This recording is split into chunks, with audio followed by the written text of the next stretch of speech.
Hi friends, welcome back. അപ്പോൾ എന്തൊക്കെയാണ് എല്ലാവരും വിശേഷങ്ങൾ? സുഖമല്ലേ? അൽഹംദുലില്ലാ, ഞങ്ങളും സുഖമായിട്ടിരിക്കുന്നു.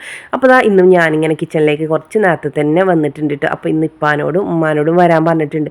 അപ്പോൾ ഇപ്പാൻ്റെ വീട്ടുകാർ വന്നപ്പോൾ ഞാൻ പറഞ്ഞിരുന്നു കേട്ടോ, അവരോടും വരാൻ പറഞ്ഞിരുന്നു. പക്ഷേ ഇപ്പാക്ക് അന്ന് വേറൊരു പരിപാടി ഉള്ളതുകൊണ്ട് അവർക്ക് വരാൻ പറ്റിയില്ല. അപ്പോൾ പിന്നെ നോമ്പ് കഴിഞ്ഞ് പോവല്ലേ, ഇനി ടൈമില്ല എന്ന് പറഞ്ഞിട്ട് അവരോടൊന്ന് വന്ന് പോകാൻ പറയുകയാണ്. കാരണം നോമ്പാകുമ്പോൾ നമുക്ക് അവിടെ പോയി നോമ്പ് തുറക്കലും അവരിവിടെ വന്നിട്ട് നോമ്പ് തുറക്കലും അതൊക്കെ ഒരു സന്തോഷമല്ലേ. അപ്പോൾ പിന്നെ അവരും കൂടി വന്ന് നോമ്പ് തുറന്നു പോയാൽ മനസ്സിന് സമാധാനമാണ്. അപ്പോൾ അതുകൊണ്ട് തന്നെ ഞാൻ അവരോടും തന്നെ പിറ്റേ ദിവസമല്ല കേട്ടോ, ഈ ഇക്കാൻ്റെ വീട്ടുകാർ വന്ന് പോയിൻ്റെ രണ്ടാമത്തെ ദിവസമാണ് കേട്ടോ നോമ്പ് തുറക്കാൻ വരാൻ പറഞ്ഞത്. അപ്പോൾ ഞാൻ കുറച്ച് നേരത്തെ തന്നെ കിച്ചണിലേക്ക് വന്നിട്ട് കുറച്ച് സവാളയൊക്കെ റെഡിയാക്കി വെക്കുന്നുണ്ട് കേട്ടോ. കാരണം അതേപോലെ തന്നെ കട്ട്ലറ്റും സമൂസയാണ് ഉണ്ടാക്കുന്നത്. അപ്പോൾ അതിലേക്കുള്ള ഉള്ളികളൊക്കെ അവിടെ റെഡിയാക്കി വെച്ചിട്ടുണ്ട് കേട്ടോ. പിന്നെ ബിരിയാണി പഴയ പോലെ തന്നെ ഞാൻ ഓർഡർ ആക്കിയിരിക്കുകയാണ്.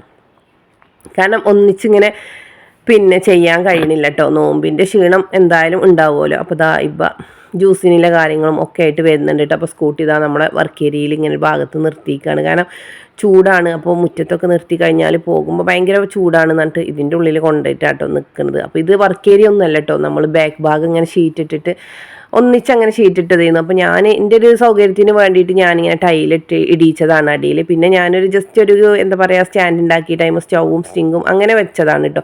അപ്പോൾ ഒരുപാട് ആൾക്കാർ വർക്ക് ഏരിയൻ്റെ വീഡിയോസ് വിടാൻ പറയലുണ്ട്. പക്ഷേ വർക്ക് ഏരിയ എന്ന് പറയാനൊന്നുമില്ല, കാരണം എനിക്ക് ഈസിയാണ്. കാരണം എൻ്റെ അകത്തെ കിച്ചണിലൊന്നും യാതൊരുവിധ കച്ചറിയും വരലില്ല കേട്ടോ, എല്ലാ ഉപയോഗവും ഇവിടെ നടക്കുന്നത് കൊണ്ട്. അപ്പോൾ നല്ലൊരു അടിപൊളി വർക്ക് ഏരിയ ഒന്നുമല്ല, എന്നാലും തന്നെ നല്ല സൂപ്പറായിട്ട് ഉപയോഗിക്കാൻ പറ്റും. കാരണം എല്ലാവർക്കും നിന്ന് പണിയെടുക്കാനൊക്കെ പറ്റും. അപ്പോൾ ഞാൻ അവിടെ ഒരു എന്താ പറയുക ഒരു അടുപ്പും ഉണ്ടാക്കി, സാധാരണ നമ്മളെ വിറകടുപ്പുണ്ടല്ലോ അതും ഉണ്ടാക്കി, പിന്നെ എന്താ പറയുക സ്റ്റവും ഇതും ഒക്കെ വെച്ചിട്ട് അപ്പോൾ നമ്മൾ സമൂസക്കുള്ള മസാലയും കട്ട്ലറ്റുള്ള മസാലയും ഒക്കെ റെഡിയാക്കിയിരുന്നു. അപ്പോൾ ഇതിന് വീട്ടുകാർ വന്നിരുന്നു. വന്നതൊന്നും എനിക്ക് എടുക്കാൻ പറ്റിയില്ല, കാരണം അപ്പോൾ ഞാനെന്തോ തിരക്കിലായി പോയി. അപ്പോൾ അവരൊക്കെ വന്നിട്ട് നാത്തൂന് ഡ്രസ്സൊക്കെ മാറ്റിയിട്ട് വന്നിട്ടുണ്ട്. അപ്പോൾ അവർ കട്ട്ലറ്റ് റെഡിയാക്കി വെക്കുന്നുണ്ട് കേട്ടോ. അപ്പോൾ ഞാൻ പിന്നെ ജ്യൂസും ഇതൊക്കെ നമ്മൾ അടിച്ചു വെച്ചിരുന്നു. ഇബ്ബിയും ആങ്ങളെയും എല്ലാവരും കൂടിയിട്ട് ജ്യൂസൊക്കെ അടിച്ചു വെച്ചിരുന്നു കേട്ടോ. പിന്നെ കുറച്ച് വിശേഷം പറച്ചിലായി. ഇമ്മാക്ക് ഒരുപാട് കാര്യങ്ങൾ ഉണ്ടാവും കേട്ടോ വന്നാൽ പറയാൻ. ഫോൺ വിളിക്കുമ്പോഴും അതന്നെയാണ് പറയും, ഒരുപാട് പറയും. പിന്നെ വന്നു കഴിഞ്ഞാൽ വീണ്ടും അതന്നെ ആയിരിക്കും കേട്ടോ പറയുക. എന്നാലും ഇമ്മമാരങ്ങനെയാണല്ലോ, വിശേഷങ്ങൾ പറഞ്ഞാൽ തീരില്ല. കാരണം നമ്മൾ എപ്പോഴെങ്കിലും ആണ് അങ്ങോട്ടും ഇങ്ങോട്ടൊക്കെ വരല്. ഫോണ് വിളിക്കും എന്നല്ലാതെ നമ്മൾ എപ്പോഴും പോക്കും വരവൊന്നും ഇല്ലല്ലോ. ഞാൻ പറയലുണ്ട് കുറച്ച് ദൂരാണെന്നില്ല. അപ്പോൾ ഇമ്മാക്ക് എന്തൊക്കെ വിശേഷങ്ങൾ പറയാനുണ്ട് കേട്ടോ.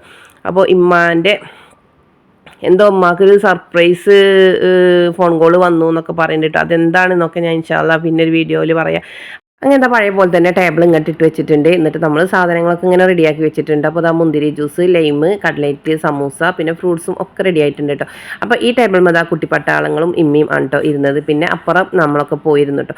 വാങ്ങി കുറച്ച് കൊടുക്കാൻ കുറച്ച് മുന്നേ തന്നെ ഇങ്ങനെ എല്ലാവരും ഇരുന്നിരുന്നു കേട്ടോ. പിന്നെ ഞാൻ ബാക്കി എല്ലാതും ഇനി കൊണ്ടുപോയി വെക്കാനതൊക്കെ വെച്ചതിന് ശേഷം പിന്നെ നമ്മളും എല്ലാവരും റെഡി ആയിട്ട് ഇരിക്കുകയാണ് കേട്ടോ.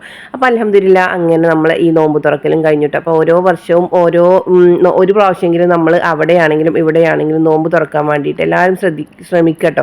കാരണം ഇത് നോമ്പ് എന്ന് പറയുന്ന വർഷത്തിൽ ഒരു പ്രാവശ്യം വരുന്നതല്ലേ. അപ്പോൾ അത് എന്തായാലും നമ്മൾ നോമ്പ് തുറക്കൽ ഒരു സന്തോഷമുള്ള കാര്യം തന്നെയാണ്. അപ്പോൾ നമുക്ക് നോമ്പിന് ക്ഷീണവും കാര്യങ്ങളൊക്കെ ഉണ്ടാവും. അപ്പോൾ കൂടുതൽ ഫുഡും കാര്യങ്ങളും കഴിക്കുന്നതിലല്ല, നമ്മൾ എപ്പോഴെങ്കിലും ഒന്ന് കൂടുന്നതിലാണ് ഏറ്റവും എന്താ പറയുക നല്ല സന്തോഷം ഉണ്ടാവുക എന്നുള്ളതുകൊണ്ടാണ് കേട്ടോ ഇങ്ങനെ ഇടയ്ക്കൊക്കെ എല്ലാവരും ഇങ്ങനെ ഒത്തുകൂടുന്നത്. അപ്പോൾ അതൊക്കെ കഴിഞ്ഞിട്ട് പാത്രങ്ങൾ കഴുകലായി. അപ്പോൾ കുറച്ച് പാത്രം എന്താ പറയുക ഗ്ലാസ്സുകളൊക്കെ ഞാൻ ആദ്യം കഴുകുന്നു. കാരണം ഇപ്പാക്ക് ചായ വേണ്ടിയിരുന്നു കേട്ടോ നോമ്പ് തുറന്നുടനെ. അപ്പോൾ ഇപ്പാക്കില്ല ചായയൊക്കെ റെഡിയാക്കാൻ വേണ്ടിയിട്ട് കുറച്ച് ഗ്ലാസ്സുകളൊക്കെ ഞാൻ ആദ്യം ഇങ്ങനെ കഴുകി വെച്ചിരുന്നു. പിന്നെ ബാക്കി ഞങ്ങൾ രണ്ടാളും കൂടെ ഇങ്ങനെ കഴുകുകയാണ് ചെയ്തിട്ടോ. അപ്പോഴത്തേക്ക് ചോറൊക്കെ നമ്മൾ ദമ്മൊക്കെ ഇങ്ങനെ പൊട്ടിക്കണ്ട. അപ്പോൾ നല്ല അടിപൊളിയായിട്ട് ഇങ്ങനെ കവറൊക്കെ റാപ്പ് ചെയ്തിട്ടാണ് കേട്ടോ അവർ കൊണ്ടുവന്നിരുന്നത്. അപ്പോൾ അത് അടിപൊളി സൂപ്പർ ചെയ്യുന്നു കേട്ടോ ബിരിയാണി. അപ്പോൾ ഞാൻ ഇന്നലെ ഇക്കാൻ്റെ വീട്ടുകാർ വന്നപ്പോൾ ഏൽപ്പിച്ച് അവിടെ തന്നെയാണ് കേട്ടോ ഫുഡ് ഏൽപ്പിച്ചത്. കാരണം നല്ല അടിപൊളിയായിരുന്നു കേട്ടോ ചോറ്. അങ്ങനത്തെ ചോറൊക്കെ റെഡിയായിട്ട് പിന്നെ അതൊക്കെ വിളമ്പി കൊടുക്കലായി.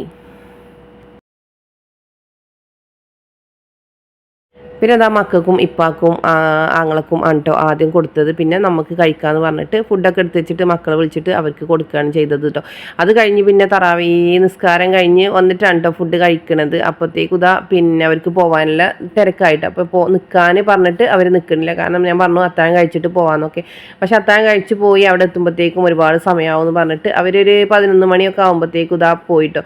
അപ്പോൾ ഞങ്ങൾ അത്താഴത്തിലെ ഫുഡൊക്കെ റെഡിയാക്കി വെച്ചിരുന്നേ. പിന്നെ അതും കൊണ്ടാണ് കേട്ടോ അവർ പോയത്. കാരണം ചെന്നിട്ട് അവർക്ക് അതൊക്കെ ഉണ്ടാക്കണ്ടേ. നമ്മൾ ഒരു സ്ഥലത്ത് പോയിട്ട് പിന്നെ അവിടെ ചെന്ന് ഉണ്ടാക്കുമ്പോൾ അതൊരു പണി തന്നെയാണ്. അപ്പോൾ ഞങ്ങൾ അത്താഴത്തിലെ ഫുഡ് ഞാനും നാത്തൂനും പാടെ ഒരുക്കിയിട്ട് പിന്നെ അതും കൊണ്ടാണ് കേട്ടോ അവർ പോയത്. ഈ സമയത്തൊന്നും ഇപ്പോൾ ഷോപ്പിൽ നിന്ന് വന്നിട്ടില്ല കേട്ടോ. അങ്ങനെ ഇന്നത്തെ നോമ്പ് തുറ ഇവിടെ കഴിഞ്ഞ് ഇൻഷാ അള്ളാ ഇനി അടുത്ത വീഡിയോയിൽ കാണുന്നത് വരെ ഓക്കെ, താങ്ക്